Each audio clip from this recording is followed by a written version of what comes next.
Surat al-Mumtahana, chapter of the examinee. In the name of Allah, the Merciful, the Compassionate, O ye who have believed, do not take my enemy and your enemy as friends, offering them love, though they have disbelieved in the truth which has come to you by expelling the messenger, and you because ye believe in Allah your Lord. If ye have gone forth because of zeal for my cause and a desire to please me, ye secretly show them love, but I know what ye conceal and what ye make public. Whoever of you does so has strayed aside from the way. If they come upon you, they will be enemies to you and will stretch forth both hands and tongues against you for evil. They would like you to disbelieve. Neither your relations nor your children will profit you on the day of resurrection, which will make a distinction between you. A law of what ye do is observant. There was a good example for you in Abraham and those with him, when they had said to their people, we are quit of you, and of what ye serve apart from Allah, we renounce you, and there has appeared between you and us enmity and hatred forever, until ye believe in Allah alone, except that Abraham said to his father, I shall assuredly ask pardon for thee, but I have no power from Allah for thine advantage at all.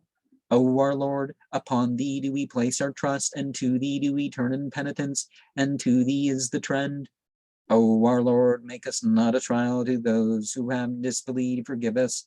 O our Lord, thou art the sublime, the wise. There was a good example for you in them, for whoever hopes for Allah on the last day, that if anyone turns away, Allah is the rich, the praiseworthy.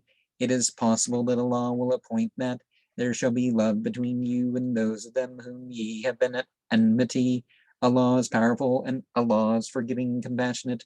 Allah doth not forbid you to act virtuously towards those who have not fought against you in the matter of religion, and have not expelled you from your dwellings, are to deal fairly with them. Allah loveth those who deal fairly.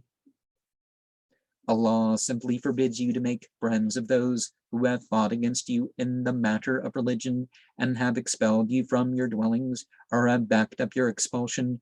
Whosoever makes friends of them, these are the wrongdoers. O ye who have believed, when believing women come to you as immigrants, examine them. Allah best knoweth their belief.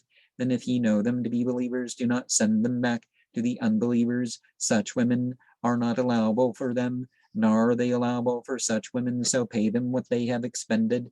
It is no fault in you that ye marry them.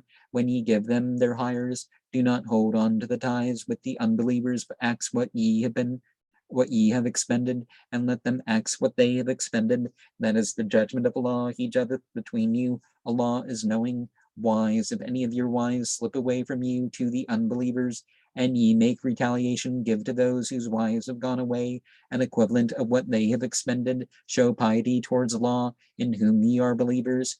O thou prophet, when believing women come to thee, offering thee allegiance on the basis that they will not associate anything with Allah, will not steal, will not commit adultery, will not kill their children, will not produce a scandal which they have devised between their hands and their feet, and will not oppose thee in anything reputable, accept their allegiance, and ask Allah to forgive them. Allah is forgiving, compassionate.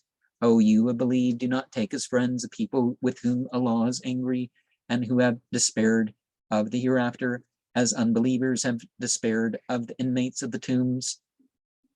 And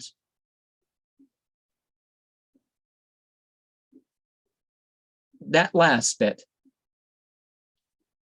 people are like, how can you, how can you expect all that? It's like, yeah, expect that from one spouse.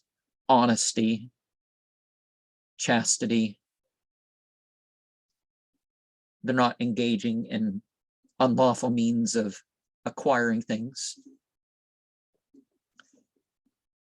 And, that they're not making up stuff about God. They're not attributing partners or weakness or whatever.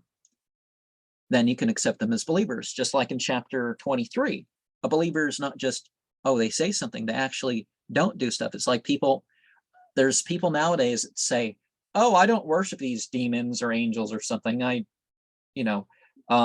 So their creed is not worshiping the angels and all that, but then they do worship the angels. They worship, you know,